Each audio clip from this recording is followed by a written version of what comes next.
अस्सलामुअलैकुम दोस्तों, आज मैं इस लेक्चर में आप सबको लॉ समझाऊंगा। तो सबसे पहला लॉ है आइडेंटिटी लॉ। आइडेंटिटी लॉ में क्या होता है कि हमारे पास कोई सेट होता है, उसके साथ अगर हम किसी भी दूसरे सेट का इंटरसेक्शन या यूनियन करें तो हमारे पास वही सेट रहता है। मतलब कि उसकी आइडेंटिटी जो है वो लॉस नहीं होती, वही रहती है। तो जैसा कि अगर हम ए यूनियन एम्प्टी सेट करें तो हमारे पास वो वही रहेगा। जैसा कि यहाँ पे एग्जांपल देखें, ए में कोई एलिमेंट्स हैं और एम्प्टी सेट के साथ हम उसका यूनियन कर रहे हैं, तो जब हम कर रहे हैं हमारे पास क्या आ रहा है, वही आ रहा है जो हमारे पास है। तो जब भी हम किसी भी सेट के साथ एम्प्टी सेट का यूनियन करेंगे तो हमारे पास वो वही आएगा, और इसे हम कहते हैं आइडेंटिटी लॉ। इसी तरह अगर हम किसी सेट के साथ इंटरसेक्शन यूनिवर्सल सेट का करें तो भी वो हमारे पास वही आएगा। यूनिवर्सल सेट का मतलब होता है कि वो इसका यानी कि सुपर सेट होता है, यानी कि वो वाले सारे एलिमेंट्स इसमें मौजूद होते हैं मगर इसके सारे एलिमेंट्स इसमें मौजूद नहीं होते। तो जैसे कि यहाँ पे देखें, ए इज इक्वल 1 2 3 और यूनिवर्सल में हम 1 2 एंड सो ऑन 10 तक। तो जब हम इस दोनों का आपस में इंटरसेक्शन करेंगे तो देखेंगे हमारे पास क्या आ रहा है, सिर्फ और सिर्फ कॉमन एलिमेंट्स आ रहे हैं। मतलब कि कौन से वाले आ रहे हैं, जो हमारे पास सब सेट में है। तो ये बातें वैसे ही समझा रहा हूँ मैं आपको। तो यानी कि जब भी हम किसी भी सेट के साथ यूनिवर्सल सेट का इंटरसेक्शन करेंगे तो हमारे पास वही सेट आएगा और उसे हम आइडेंटिटी लॉ कहते हैं। इसी तरह अगर हम इन चीज़ों को अपोजिट कर दें, मतलब कि इंटरसेक्शन की जगह यूनियन कर दें और उसी तरह लिखा रहने दें, इसी तरह यहाँ पे भी यूनियन की जगह इंटरसेक्शन या इंटरसेक्शन की जगह यूनियन, जैसे कि यहाँ पे हो रहा है। तो जब हम ए यूनियन यूनिवर्सल सेट करेंगे, जैसे कि आप यहाँ पे इंटरसेक्शन या यूनियन लगा दें, तो क्या आएगा, हमारे पास सारे एलिमेंट्स आ जाएंगे जो कि यूनिवर्सल में होंगे। तो यहाँ पे भी यही लिखा हुआ है। इसी तरह जब हम इंटरसेक्शन करेंगे एम्प्टी सेट के साथ तो फिर क्या हो जाएगा, एम्प्टी हो जाएगा। मतलब कि अगर हम यहाँ पर इसकी जगह इंटरसेक्शन लिख दें तो यहाँ पे फिर आंसर में हमारे पास एम्प्टी सेट आएगा। तो डोमिनेशन लॉ का मतलब ही क्या होता है कि वो जो होता है हमारे पास सेट, वो अपनी आइडेंटिटी लूज कर देता है, मतलब कि खो देता है। तो ये देखें ना, यहाँ पे ए जो है वो अपनी आइडेंटिटी खो रहा है, यानी कि ए के साथ जो दूसरा सेट जो है यूनियन या इंटरसेक्शन हो रहा है वो आ रहा है, जबकि ए जो है वो खत्म हो रहा है। इसे डोमिनेशन लॉ कहते हैं। आइडेम्पोटेंट लॉ क्या होता है, जिसमें हम दो सेट को आपस में या यूनियन करें या इंटरसेक्शन करें तब भी वो वही आए, तो इसे हम आइडेम्पोटेंट लॉ कहते हैं। इसी तरह कॉम्प्लीमेंट लॉ में कोई एक सिंगल सेट है, उसका अगर हम कॉम्प्लीमेंट ले और फिर उसका कॉम्प्लीमेंट ले लें तो हमारे पास वो भी ओरिजिनल सेट के बराबर आ जाता है। मतलब कि अगर हम किसी भी सेट का डबल कॉम्प्लीमेंट लें तो वो ओरिजिनल सेट के बराबर ही होता है। इसे कम्यूटेटिव लॉ में क्या होता है कि हम दो सेट्स का या यूनियन कर देते हैं या इंटरसेक्शन कर देते हैं, बस उनकी जगह चेंज करें। यानी ए यूनियन बी है तो यहाँ पे ए की जगह बी आ गया और बी की जगह ए आ गया। इसलिए कम्यूटेटिव लॉ में सिर्फ फ़र्क क्या होता है कि 3 सेट्स होते हैं। एसोसिएटिव लॉ में 3 सेट्स होते हैं जबकि कम्यूटेटिव में 2 होते हैं। तो हम उनको सबसे पहले ऐसे लिख देते हैं एंड बस ब्रैकेट की जगह चेंज कर देते हैं, तो हम कह देते हैं ये एसोसिएटिव लॉ है। या तो उनमें सारों में यूनियन हो रहा था या फिर इंटरसेक्शन हो रहा था। जबकि डिस्ट्रीब्यूटिव लॉ में एक जगह यूनियन हो रहा था जबकि ब्रैकेट के अंदर इंटरसेक्शन। अगर ब्रैकेट के बाहर इंटरसेक्शन हो रहा है तो फिर अंदर यूनियन हो रहा है, तो फिर हम कहते हैं ये डिस्ट्रीब्यूटिव लॉ है। तो उसमें फिर हम क्या करते हैं, जब हम इनको कॉमन निकालते हैं तो ये देखें क्या निकलता है, A union B. A union जो है वो इसके साथ भी हो रहा है और इसके साथ भी हो रहा है, तो यानी क्या आ जाएगा, ए यूनियन बी इंटरसेक्शन फिर ए यूनियन सी। इसी तरह यहाँ पे ए इंटरसेक्शन बी इसके साथ, इसी तरह ए इंटरसेक्शन सी और बीच में यूनियन है तो इधर यूनियन आ गया। इसी तरह डी मोर्गन्स लॉ में कहता है, दो हमारे पास सेट होते हैं जो कि या तो इंटरसेक्शन होते हैं या यूनियन होते हैं, उसके ऊपर बार होती है, यानी कि जो बता रहा होता है कि ये जो है इसका कॉम्प्लीमेंट है, यानी इस पूरी ब्रैकेट का, यानी ए इंटरसेक्शन भी है और ये यूनियन बी का कॉम्प्लीमेंट है। तो जब हम इसे ओपन करते हैं तो हमारे पास वो सेट भी कॉम्प्लीमेंट हो जाते हैं और साथ में अगर उनके दरमियान इंटरसेक्शन हो रही है तो वो यूनियन हो जाती है इंडिविजुअली होके, या अगर यूनियन हो रहा है तो वो इंटरसेक्शन हो जाता है। तो ये लास्ट तो बहुत ईजी है, इतने मुश्किल नहीं है, लेकिन ये समझाना इस वजह से ज़रूरी है क्योंकि ये एमसीक्यूज़ में आ जाते हैं। आपको इस तरह कोई भी देते हैं, आपको पूछा जाता है कि ये लॉ जो है डिस्ट्रीब्यूटिव है, एसोसिएटिव है एंड सो ऑन। तो ऊपर जो ये लॉ मैंने आपको समझाया था, ये कॉम्प्लीमेंटेशन लॉ था, ये कॉम्प्लीमेंट लॉ नहीं था। कॉम्प्लीमेंट लॉ कोई और होता है जो कि अभी आपको बताता हूँ। तो ये देखिए अब्जॉर्प्शन लॉ है। अब्जॉर्प्शन लॉ में क्या है कि हमारे पास जो होता है ब्रैकेट के अंदर और ब्रैकेट के बाहर दोनों जो होते हैं वो चेंज होते हैं, या यूनियन होता है या इंटरसेक्शन, इस तरह।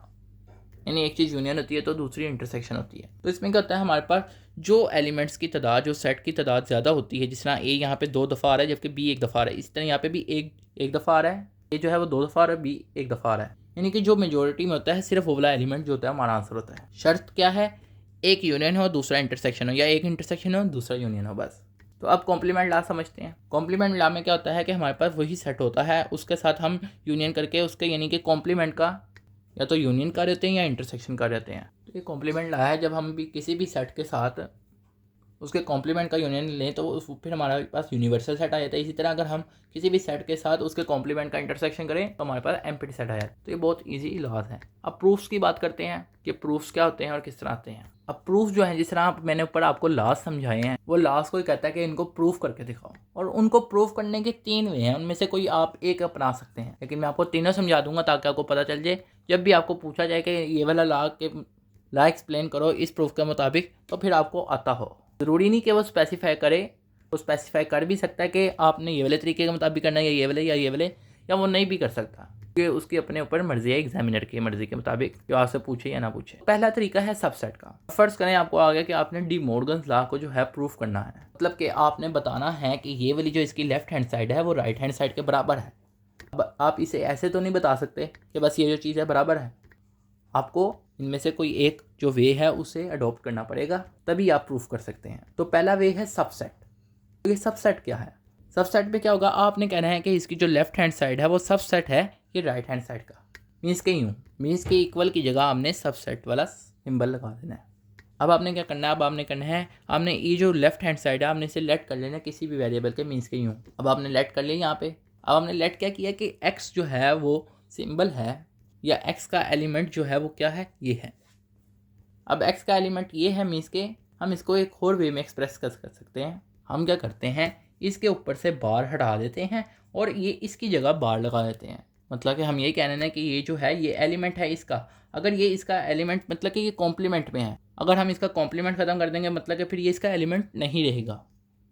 अगर हम इसको ट्रांसलेट करें तो मीन्स के इसका मतलब यही है ना कि एक्स एलिमेंट नहीं है, यानी कि अगर एक्स इसका एलिमेंट है ए यूनियन बी का तो वो नॉट है, मतलब कि फॉल्स है। तो यही चीज़ को मैं इस तरह भी लिख सकता हूँ।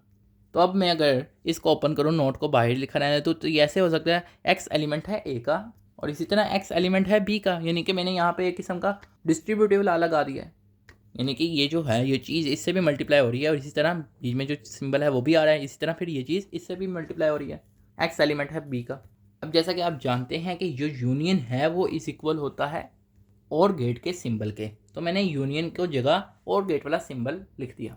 अब यहाँ पे देखें, यहाँ पर डी मॉर्गन्स लॉ लगेगा जो कि प्रोपोजिशनल लॉजिक में हम लगाया करते थे, यानी कि क्या करते हैं कि जो नोट है वो इससे भी मल्टीप्लाई होगा और इससे भी मल्टीप्लाई होगा और अंदर जो है यानी कि जो इनके दरमियान सिंबल है उससे भी मल्टीप्लाई होगा, मतलब कि इन सबको क्या कर देगा, ऑपोजिट कर देगा। मीन्स कि यूँ, तो ये ऐसे हो गया, नॉट गेट इनसे ब्रैकेट से भी मल्टीप्लाई हो गया, इससे भी हो गया और इससे मल्टीप्लाई होकर ये एंड हो गया, और जो है वो एंड में चेंज हो गया। अब ये जो चीज़ है ये यही बता रही है कि x जो है अगर हम इसको पूरे को ट्रांसलेट करें तो यही बता रहा है कि x जो है वो एलिमेंट नहीं है का। इसी तरह अगर इसको भी हम ट्रांसलेट करें, तो इसका भी मतलब यही है कि x जो है वो एलिमेंट नहीं है b का। तो फिर इसको एक दूसरे वे में इस तरह भी लिख सकते हैं, मीन्स के यूँ। तो अगर x एलिमेंट नहीं है a का तो हम इससे ये कह सकते हैं कि x एलिमेंट है a कॉम्प्लीमेंट का। इसी तरह अगर x एलिमेंट नहीं है b का तो यूँ कह सकते हैं कि x एलिमेंट है b कॉम्प्लीमेंट का। मतलब कि यहाँ से बार हटा दी और इसकी जगह इसका कॉम्प्लीमेंट लिख दिया, इसी तरह यहाँ से भी बार हटा दी और बी का कॉम्प्लीमेंट लिख दिया। अब अगर मैं यहाँ पे डिस्ट्रीब्यूटिव लॉ को दोबारा से क्लोज करूँ, पहले तो हमने ओपन किया था, यहाँ पे अगर क्लोज करूँ तो ये बन जाएगा एक्स एलिमेंट है A complement and B complement, और हम कॉम्प्लीमेंट की जगह इंटरसेक्शन यूज़ करते हैं, जैसे कि आप जानते हैं ए इंटरसेक्शन मीन्स के ए कॉम्प्लीमेंट का ए कॉम्प्लीमेंट आ गया, इंटरसेक्शन की जगह एंड गेट की जगह इंटरसेक्शन आ गया, इसी तरह बी कॉम्प्लीमेंट की जगह बी कॉम्प्लीमेंट आ गया। अब जैसा कि एक्स का जो एलिमेंट है वो ये भी है और एक्स का एलिमेंट ये भी है, मीन्स के फिर ये दोनों जो हैं एक दूसरे के सबसेट हैं। मीन्स के ये जो लेफ्ट हैंड साइड है और राइट हैंड साइड जो है, ये लेफ्ट हैंड साइड और ये राइट हैंड साइड जो है ये बराबर है। तो ये सबसेट मेथड था। अब सेट बिल्डर नोटेशन वाला मेथड भी बिल्कुल इसी से सिमिलर है, सिर्फ थोड़ा सा फ़र्क है। अब सेट बिल्डर मेथड में क्या हो रहा है, बस हम इस तरह लिख रहे हैं एक्स एक्स एलिमेंट है ये, एक्स एक्स ये, मीन्स के सारी चीज़ें वही हैं, सिर्फ और सिर्फ ये जो चीज़ है इसका इजाफा हुआ है बस। तो जो जो चीज़ें ऐड हुई हैं उन सबको मैंने इस तरह मार्कर से लिख दिया है, तो बाकी सारा काम जो है वो वही है। अब ट्रुथ टेबल वाला जो है वो तरीका भी देख लेते हैं, वो कैसे करना है। अब जैसा कि हमने साबित करना है या प्रूफ करना है कि ये वाली जो साइड है इसके बराबर है, तो उसमें ज़ाहिर बात है दो एलिमेंट्स यूज़ हो रहे हैं अगर भी, और हमने इस तरह लिख लिए। अब ये ट्रुथ टेबल जो है वो ज़रूरी है ट्रुथ टेबल के, आपको यूँ भी कह सकते हैं कि मेंबरशिप टेबल के ज़रिए प्रूफ करके दिखाएं। तो ट्रुथ टेबल के या मेंबरशिप टेबल के, तो इसका मतलब ट्रुथ टेबल ही है। तो सबसे पहले हमने सिंपल DLD वाली की तरह करना है, जिस तरह DLD में आप करते थे तो यहाँ पे जैसा कि 2 एलिमेंट्स हैं ए और बी, तो फिर जाहिर बात है 0 से लेकर 3 तक यहाँ पे लिखेंगे। अब ए कॉम्प्लीमेंट है तो ए कॉम्प्लीमेंट में जाहिर बात है जो यहाँ पे लिखे हुए हैं इसके अपोजिट लिखेंगे, इसे बी कॉम्प्लीमेंट में जो बी में लिखे हुए हैं उसके अपोजिट वाले नंबर यहाँ पे लिखेंगे। तो ये इस तरह लिख लिया। अब ए सबसे पहले उसने क्या कहा कि ए यूनियन बी करना, मतलब कि ए और बी की तरह करना है, यानी कि कोई एक भी 1 है तो 1 लिख देना है ए और बी में से। तो देखें यहाँ पे कोई एक भी 1 है नहीं है तो 0 आएगा, कोई एक 1 है यहाँ पे तो 1 आ जाएगा, कोई एक 1 है 1 आ जाएगा, कोई एक 1 है यहाँ पे 1 आ जाएगा। इसी तरह नेक्स्ट कॉलम में क्या हुआ है कि यहाँ पे जो चीज़ हो रही है उसके अपोजिट, यानी कि अगर यहाँ पे 0 है तो यहाँ पे 1 हो जाए, 1 है तो 0 हो जाए, एंड सो ऑन। इसी तरह इस कॉलम में हमने क्या करना है, A complement intersection B complement करना है। इंटरसेक्शन का मतलब कि एंड गेट वाली प्रॉपर्टी यूज होनी है, मतलब कि जब दोनों 1 होंगे तभी हमारे पास आउटपुट 1 आएगी। तो किसमें, ए इंटरसेक्शन और बी इंटरसेक्शन। तो इसका भी मैंने कॉलम बनाया हुआ जैसे कि, तो ये जब दोनों 1 होंगे तभी आएगा, तो यहाँ पे दोनों 1 है 1 आ जाएगा, यहाँ पे कोई भी एक 0 है तो 0 होगा। तो मैंने यहाँ पे एक गलती की थी, मैंने आपको कहा था कि ये वाली साइड और ये वाली साइड, ये वाली दोनों साइड नहीं हमने प्रूफ करनी है, हमने ये वाली साइड और ये वाली साइड प्रूफ करनी थी, तो ये मुझसे गलती हो गई थी बोलने में। तो ये देखें ये वाली साइड और ये वाली साइड के देखें दोनों कॉलम जो है सेम है, मतलब कि जब यहाँ पे 1 है तभी यहाँ पे 1 है इन दोनों इनपुट्स के लिए। इसी तरह जब यहाँ 0 है यहाँ पे भी 0 है, इसी तरह सेम है।